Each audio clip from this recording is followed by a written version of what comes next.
And that's what's been keeping me up at night. What's going on, everybody? This is the Cover Band Confidential podcast, the podcast for cover band musicians and band leaders to learn how to rock more while sucking less. In Atlanta, Georgia, I'm Adam Johnson. In Greensboro, North Carolina, I'm Dan Wright. So this starts this whole kind of like rush week where I've got all of these different gigs and there's no through line. There's the solo acoustic thing this Wednesday, the corporate thing the following Wednesday, and then 2 gigs the following Saturday. One, the 90s thing. The other is the pop punk thing, which hasn't responded to any of my emails in the past 7 days, by the way. Wow. But how are you, Dan? I'm good. Listen, so you mentioned your first one of those up is an acoustic. How long's it been since you did an acoustic gig? It's been over a year. Yeah. So I used to have a weekly standing acoustic gig, and when I did, standing up in front of people for 3 hours playing acoustic was nothing. Just knock it right out. On middle of the week, a place that I've played with the band a lot called and said, hey, I had a cancellation Friday. Can you guys do it? And we couldn't, but I could. So I said, how about if we do a solo acoustic? So I did a 3-hour show on Friday. Saturday was supposed to be a band show, but Tropical Storm, can't remember her name. What's her name? Landed and washed us out. And so we turned it into a solo acoustic show inside. The place we were doing that was very much a patio kind of spot. So it was 6 hours of solo acoustic playing over 2 nights, not having done a solo acoustic show in several months. I got to tell you, like Sunday morning, my fingers were not in good shape. I was chewed pretty thoroughly. So you might just limber up. Yeah, I've talked about all of the different things that I've been planning on doing. I did get the air turn set up with the iPad. Yep. And then we set up a new section in the Patreon Slack that we're calling Acoustic Assassins, giving out song and recommendations and that kind of thing. That was a fun conversation. I added a bunch of those. It's always interesting because like you feel like your book is deep. You got a couple hundred songs and then somebody will just say, hey, this song works for me. It's like, I've never played this song. Right. But I love it. Yeah, Genius. I should. I'm gonna. And it's not a thinker. It's like, yeah, this is such an obvious choice. I've just never done it. Yeah. Building that part up. And I'm going to take breaks. It's so easy to be like, nah, let's go. No, I'll do 3:45s, maybe an hour, 15, and then, whatever. I need to be willing to do that because like you said, it's been so long. There are no medals for playing all the way through unless the place is like slammed and it feels like the right move. I'm going to pace myself as best I can.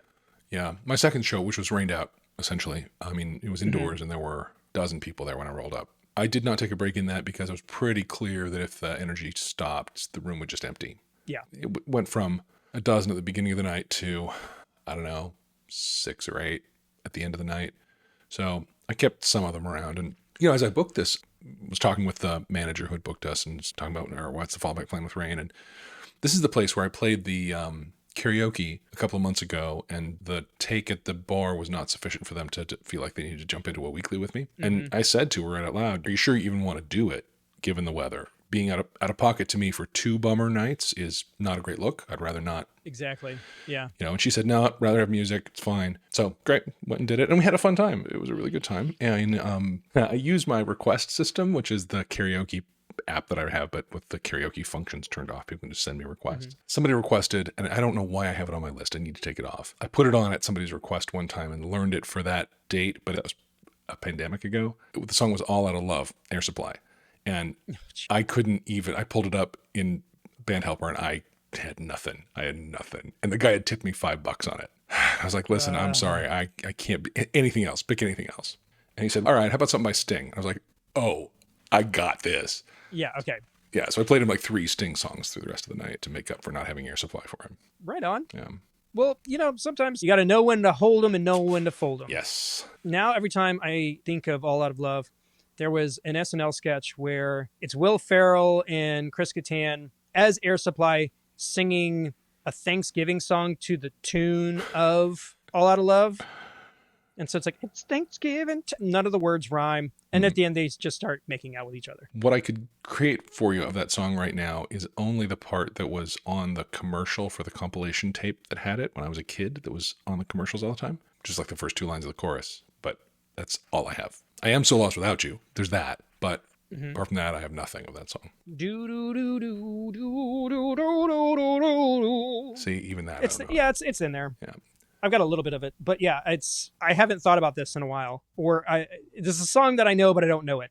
Or you think you know it and you get into it and you're like, oh, I don't know this. Or you get to the bridge and you're like, uh-oh. Yeah, it's the bridge in Tiny Dancer where you realize, oh, I don't know this. It feels so real. while you're playing. You've been playing C and F this entire time. Right. And And they're like, what "Oh, did wait you a second. do? What happened? Yeah, that's a good one. Well, any other thoughts? No, that's it. That's the gig recap for me. 2 acoustics back to back would have been, well, it was a surprise acoustic, and then it would have been a band gig, but didn't pan out weather-wise. Well, you know what did pan out?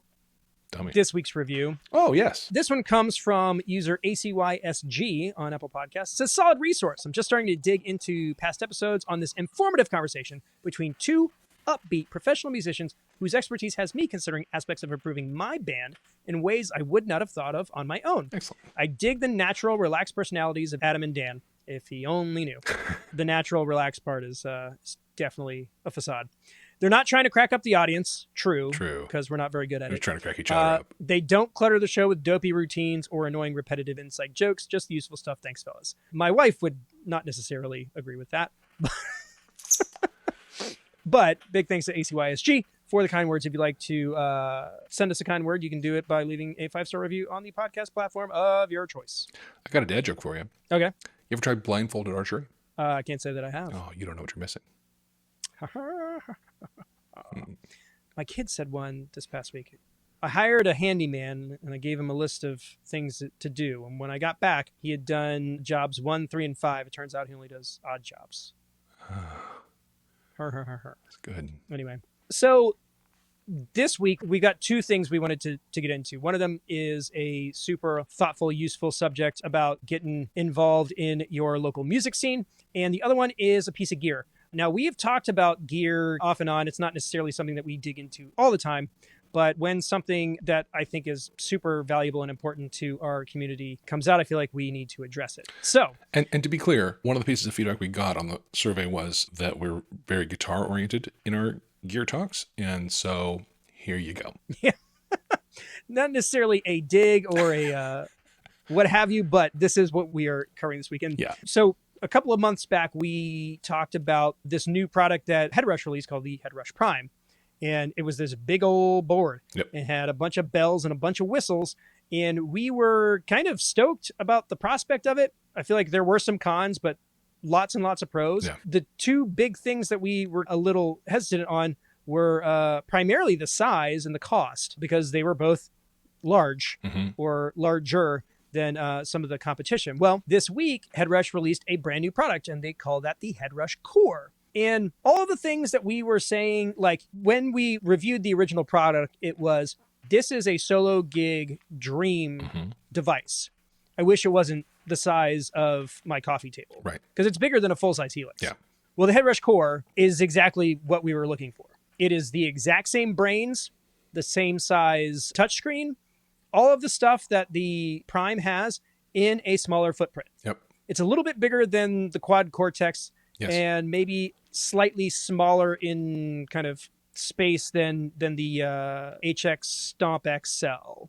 So it's kind of a Goldilocks kind of shape and size. Yep. So the top points are, it's a multi-effect amp modeler vocal processor unit, which is kind of the value proposition for this, is that it doesn't just do what the other guitar modeler, amp modeler, effect modelers do. It also has all of these built-in vocal effects, including Antares Autotune, which has never been put into a floorboard like this before. Right. Microphone emulations, onboard amp effect cloner, so it can clone gear like a Kemper would. This one also allows for gapless preset switching. Unlike the Helix and the HX Stomp, there is no drop-in DSP. So the Prime and the Core have the same guts, just in a smaller footprint. So that's kind of a big deal. And some of the other stuff that it has that the Helix line doesn't have, it's got Wi-Fi and it's got Bluetooth.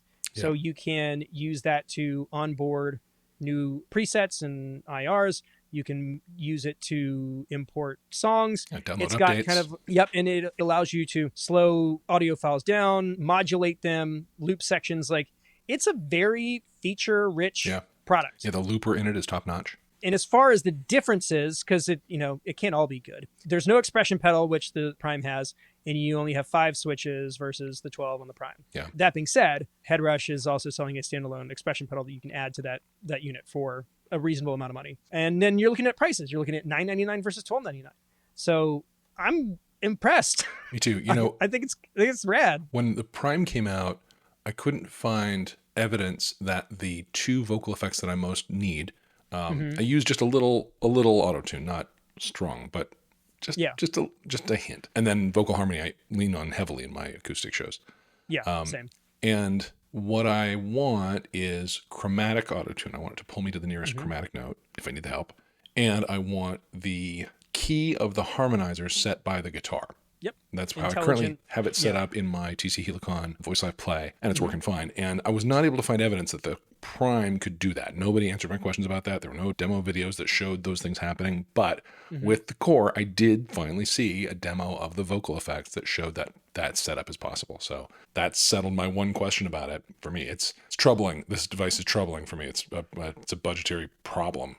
Yeah. Yeah. Well, and so in a lot of these discussions, people are like, why are you talking about a piece of gear if you don't have one to review?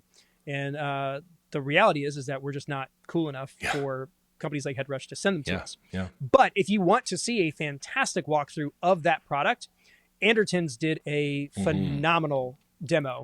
And they did an entire section of what the vocal effects sound like. Yeah, brought in a singer. A real live singer. Yeah, it's great. And it's fantastic. Yep. And I'm such a dyed-in-the-wool Helix fan that seeing this stuff, I gotta admit, I was a little green with envy. I was like, this is a pretty neat piece of kit. And kind of like you said, it solves a bunch of problems, because right now I've got my board set up for my normal gig rig, and to switch gears to do the solo acoustic thing, I've got to take my wireless unit off and put my Voice Live on and do all the switching around. Well, shoot, for $9.99, I can keep those rigs totally separate and feel pretty good about it. Yeah, so this is the question for me. I have wireless I'd want to use for it in all cases, whether it's acoustic or band. And my current setup for acoustic is a pedal board that has the TC Helicon, the wireless receiver, the AirTurn Bluetooth page turner, and a power distributor, and that's all it has. And then I add next to it the Quad Cortex when I'm playing with the band, playing electric. I'll just go on record saying the Quad Cortex is a great piece of gear, and the pace of updates has been disappointing. Feels like I'm not quite its target audience. I don't know. To think that I'd move on from it is not blasphemy, in my opinion. I've liked it. It's small. Yeah. It's easy to tote around and gig, but I'm not total fanboy over it. So the question for me is, if I were to move to one of these and have it be a standalone floor unit, I would need to have some kind of sidecar thing that I'd like to have an expression pedal. That'd be nice, actually. Yeah. I'd need a place for my wireless receiver to land, and then I would need some kind of snake cable thing to go between them. If I got a pedal board, I may as well put the one thing that none of these can do, which is the my TC Helicon Freak Out feedback pedal, which is so musical and gorgeous and delicious, and I just haven't touched it since I've gone to a modeler and away from real pedal board. But putting that in an effect chain would be great. And so I could build a snake that goes between this little sidecar board and the main driver, the core, for instance, if that's what I chose. It doesn't really slim down my loadout, unfortunately. My whole scenario is I wouldn't necessarily be cannibalizing one rig to do the other gig. And the dimensions, I just looked them up. It's just over 16 inches wide. It's about 9.25 inches deep. So that's a size that's hard to picture putting onto a pedal board. Yeah, or it would have to be a weirdly shaped board. Yeah. Or something larger, Yeah. where it's kind of a part of an ensemble, Yeah. like you were kind of describing. Yeah. So it's definitely not as svelte as my current setup. But there's two sides to it. I like the idea that it's an all-in-one and it kind of does all the things I need to do, but it's also all your eggs in one basket. In my setup, if the modeler goes out, my HX Stomp decides it doesn't feel like powering on, I can do the whole gig from the Voice Live and vice versa. True. There's pros and cons, but as far as this particular lane of product, I think they have really nailed this particular gap in the marketplace. And, we don't look at these kinds of things as like, well, this is now better than what Line 6 or Fractal Audio is putting out. This is another product that pushes the modeling world as a whole forward. Yeah. So we're stoked on this. We want more of this kind of stuff because it's just going to breed more innovation in the market. For sure. And the way it brings in vocal processing. Vocal processing, the only player in that space, I guess Boss has a couple of things, but TC Helicon has really been the dominant player in that space for a long time. And they had these all-in-ones going back many, many years, decades actually. And they've stopped doing that. Now there's single pedals. There's a harmony pedal and a chorus pedal. And so they get to ding you for $1.99 for each of them. Right. And you could build a best of breed thing out of those and only have the effects you need. But to think that somebody's going to come along and have a multi-effects guitar pedal that also does really, really high quality vocal processing it's a very attractive concept. For sure. 100%. So yeah, I would love to get my hands on one and just kind of see what's going on out there. Sure. So Headrush, if you're listening, Yeah. holla at your boy. You remember when the first Headrush pedal board came out and we were all like, well, it's nice, but it's no Helix. Yeah. I feel like our take was, well, it's real pretty. Yeah. But can it X, Y, and Z? Yeah. And I think the initial demos weren't necessarily wowing people. Yes. That's the other thing, is that by the time I bought a Helix, like, it had been out for a couple of years. And so like all of these people and all of these users had figured all of this stuff out, because it was a new platform. And those things just take time. Yeah. And, the Headrush has had time to mature in this space. And there's plenty of people who are using them that sound incredible. I haven't heard officially, maybe you have.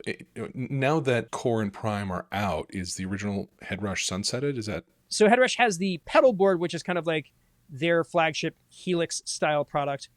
The gig board is kind of closer to what an HX Stomp is. No expression pedal, less buttons, that kind of thing. They've got the looper board, of course, which is specifically geared towards people who are doing instrumental looping. The MX5, which is kind of like between the pedal board and the gig board. So you've got like an expression pedal built into it, maybe kind of like what the Pod Go is doing. And then you've got Core and Prime, which are their big boys. But all those previous ones are still on the market? You can still buy them? Yeah, it looks like. I think they've got their specific hardware that they've been using, and it's just they're iterating software, just like all It's the interesting. other At these price points, I would have thought that the Core and Prime would be replacing previous SKUs, but yeah, maybe not. Correct. So there you have it. Hopefully this product does well, and we can get our hands on it sometime soon. Cool beans. Cool beans. I am thinking hard about how to revamp my setup to perhaps include one. So I'm doing the math. Let's do it. Yeah. Okay. Guitar stuff aside, we have to give stuff to our guitar players, but guess what? This week's main topic is from a drummer. Ooh. And so we get to talk about drum stuff. Nice. And, Dan and I, being such accomplished drummers, I think we've got a lot to say here. Yeah. So this week's topic came from the submission form on coverbandconfidential.com, our official website. Boom. From a guy named Corey, or a girl named Corey, I should not assume. It's a person named Corey. A person named Corey. And they said, love the podcast. I'm working my way from the beginning, and I'm now on episode 15. I'm an intermediate drummer and have played in a few cover bands, but only done a few local gigs. I'm curious about the world of subbing. Can you do a podcast about breaking into subbing and what is expected from a sub? Thank you, Corey. Now, I did respond back to Corey and say, you're real close, because on episode 20, we did talk about subs. It wasn't the topic of the episode. It was something that we covered. So this one, we're going to answer those two main questions, which is, how do you break into sub work, and what is expected of you? Yeah. So we had a couple of, I don't want to say differing theories, but I kind of had an idea of what I would do, and you kind of had an idea of what you would do. So if you had just moved to a new city and you were looking to get into that line of work, what would Dan do in this scenario? So it's going to be about networking. It's going to be about meeting folks. It's going to be about going to shows and hanging out and meeting the people, introducing yourself and introducing them to the evidence of your credibility. It's a very valid conversation to have with a band leader or front person, after, hey, man, loved your show. It was really great. Listen, I'm a drummer. If you ever need, just a backup, anything, here's my card. Totally cool to have that conversation. That would be very much a thing you could do. Do that 50 times over a few months, and you may end up finding yourself having sub gigs. It's pretty solid. Yeah. But of course, that's coming from Dan, who is the outgoing, gregarious, social person. I guess. Who gets energy from performing. That's whereas, true. Yeah. I am more of the, I don't want to say antisocial. What's the word I'm trying to think of? Introverted. Yeah. Thank you. Yeah. Thank you for picking a better word that wasn't so self-deprecating. Yeah.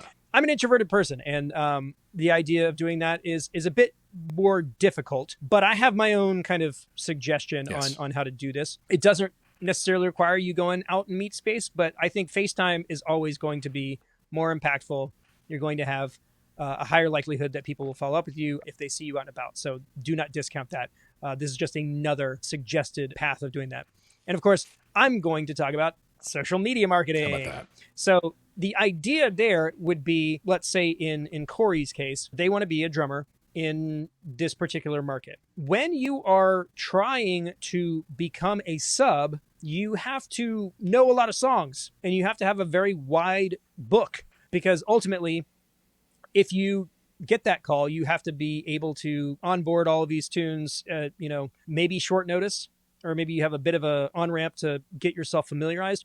But the best way to establish your competency in whatever market you're in is to record a bunch of videos of you playing very common, popular cover songs. Yep. So whether that's in your home studio playing to backing tracks or over the original recordings, as long as it conveys that you know what you're doing and it sounds or looks like you're doing a good job, I would start building up a library of those and putting them online. The next thing that I would do, which is kind of just the virtual version of what Dan's talking about, is I would start searching for local venues in your market, looking at geotags and stuff on like places like Instagram, and looking for the bands that are playing at those venues, and then contacting them directly via DM. Say, hey, I just moved to the area. I'm a drummer. If you're ever looking for subs, check out my profile. I've got some stuff up there. If you think I might be a good fit, let's get a coffee or a beer or whatever. Yeah. And do the same thing. Do it 50 times. Do it 100 times. Mm-hmm. It is a numbers game. You want to cast a net as wide as you can with the hopes that you get maybe a handful of replies. But if you've got chops and you seem like you've got your wits about you, you may end up with more work than you were initially expecting, especially as a drummer, because good drummers are a pretty hot commodity. Yeah. Versus guitar players and other positions. Second only to good keyboards, drummer, I would say. Yes. Hard agree. Yeah. Right there. So yeah, I think that's the best way to kind of get going. Or maybe you just do a hybrid of it. You do both of those things. Yeah. You make the videos, you put them up, you go to the shows, you meet the people, you send the DMs. Like, just find a way to ingratiate yourself with as many groups as possible, and just become a part of the community. Yeah, whether and you're gigging or not. Do that over as many channels as possible. I think you're really right. I think the Widest personal net. touch is one thing. The drop an email or a DM or something is another. I think if you're really interested in getting into that, I think it's going to take personal marketing. It's going to take one-to-one contact, because as somebody who sometimes looks for subs, I'm not going to look at your bedroom cover of something and be like, oh, that's the guy I need. Yeah. Right. I need you to reach out to me and let me know that you have performance background. And like you say, Corey, in this, you've only played a few local gigs, so you aren't known as a performer locally. You don't have a rep yet. So you got to go out and kind of assert that rep and make sure people know that you are credible. And then each sub gig needs to be an opportunity to market yourself. So you should be taking video of yourself at every show. Clear this with the band. Don't go rogue, but make sure that, like, hey, here's me subbing with da-da-da, hey, had a great time sitting in with da-da-da, whatever, right? That's how you start to build a track record and an understanding of the market as being valuable for that. And I will tell you, I wish there was half a dozen drummers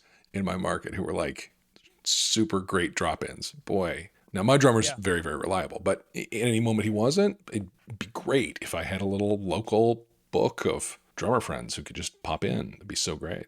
So let me circle back on what you said just before that, where you were saying, like, be sure that you're taking footage of yourself and you're posting it. And like, yeah, man, I had a blast sitting with so-and-so. Yeah. At the end of every single one of those posts, put a call to action in. So had a blast playing at Joe's Rib Shack with Uncle Geach and the Shrimp Shack Shooters. Fart Benders. If you need a drummer, short notice, I'm your guy. Sorry, you broke me. Yeah, I'm your guy. No, Call me it's up. Captain Geach in the Shrimp Shack It is Shooters, Captain not Geach. Uncle Geach. Captain. Yeah. Yeah. Uncle Geach and the Fart Benders, totally different band. Totally. Totally different genre altogether. Yeah. I mean, their names happen to both be Geach. Get over it. It's a very common name. We don't clutter the show with dopey routines or annoying repetitive inside jokes. Absolutely not. Yeah. So it's going to be about getting the word out, and that's a thing that you are going to have to try to do. It's not going to happen accidentally. That's kind of the point. Okay. So that's how you break into subbing. What's expected once you get the gig? Yeah. So we kind of touch on a couple of things. First off, you better have a deep repertoire, because if you're going to sub, ultimately you need to be a person who can play anything, anytime, with any notice. So go ahead and familiarize yourself with all of the songs that you think that your bands around town are playing. For sure. Or this is just to pile on what Dan suggested, go to their shows, Yep. write the set lists down, Yep. or steal them at the Yep. end of the gig. Figure out, all right, well, I went to 5 shows this month and 3 of those bands played Sweet Child of Mine, so I better know how to play that one top to bottom. Yep. And just kind of compile a list of the things that you know are going to be asked of you. Beyond that, people are going to expect you to be professional, easy to work with, and not draw unnecessary attention to yourself. Yeah, be easy to get up to speed. Don't need a lot. Listen, we've talked about this. It's been a while back. We've talked about this. If I need a sub, it's because I have a problem. Yep. And as my sub, I'm looking to you to be the solution to my problem, right? So as the sub, your job is to be the solution to the problem and not be the next problem. Exactly. Right. So that means be easy to bring up to speed on the set list, learn the things that this band does that are how they make songs their own in ways that are, well, first of all, understand what songs they play to the recording and what songs they make their own, and have the conversation about what the transitions between songs looks like, and then do the work. Sit at home, do the work. It's great if you can come in already understanding what those moves are that this particular band makes that are particular to them, and here in the practice room to smooth that because you've never done it before, but you want to come in understanding it already because you've had a conversation with the band leader and you get what those moves are. That's the best way to come in. Clearly you're going to show up to the show prepped to play. You want to show up to rehearsal prepped to do what rehearsal's for, which is not learning. It's about smoothing. Yeah. On top of that, you do need to be able to take direction. So, do your homework, but if they've got feedback, be gracious about receiving feedback because ultimately you're at their house and you are their guest to a degree. But, if you want to get called back, you have to show up, you got to do a good job, and you also have to be collaborative and open to direction. Yeah, and be the solution to the problem and not the next problem. Have we talked about how every solution is the next problem? Maybe not in those exact words, but I believe it. We've talked about how I feel cars like were being invented. a band leader is all that. Cars were invented to solve a problem called pollution, right? Right. But it was pollution. It was horses being used in the Industrial Revolution. The cities were in a bad way, and these magical things called internal combustion engines didn't poop on the ground anymore. It's going to be let's make the city so clean. They poop into the sky. They poop into the sky, and nobody steps in the sky. Wow. Except for, wait, no. Hendrix kissed the sky. Kissed the sky full of poop. Terrible. Yeah, got dysentery. It's bad. The point is, it is the classic thing that when you've got a problem and you solve it, then you got to deal with the solution because that's the next problem. And then as a sub, freaking break the cycle. Just be a solution. Don't be the next problem. And what you may find yourself in, if you are that good at it, is that you become the main solution. Yeah. And you just become the guy. That's right. Or more than one guy. When you're subbing with 3 bands and you've been really successful and valuable and contributed strong, you may find yourself fielding multiple offers and having to deal with what that looks like. That's the next problem for you. Yeah. And then you're just the assassin, which is not a bad place to be. That's right. Probably keep you busy if that's ultimately what you want. That's right. So be the solution. Don't be the problem. Yep. And post to Instagram. The end. The end. And buy Any other Headrush parting Core. words? Yeah, maybe. Or get famous on Instagram and maybe they'll send you one for free. Like Uncle Bill. Yeah, I'm for that. All right, guys. Thanks so much for tuning in. Big thanks to Corey for reaching out. If you want your question answered on the show, send us an email. Fill out the contact form. Do any of the other things. We are shockingly accessible. All you have to do is ask. So hit us up. coverbandconfidential@gmail.com or any of the other things. If you'd like to support the show, you can do it a number of ways, but we'll let Mike take it from here. I'll go ahead and call it for this week. In Atlanta, Georgia, I am Adam Johnson. In Greensboro, North Carolina, I'm Dan Ray. You've been listening to the Cover Band Confidential podcast for the week of September 29th, 2023.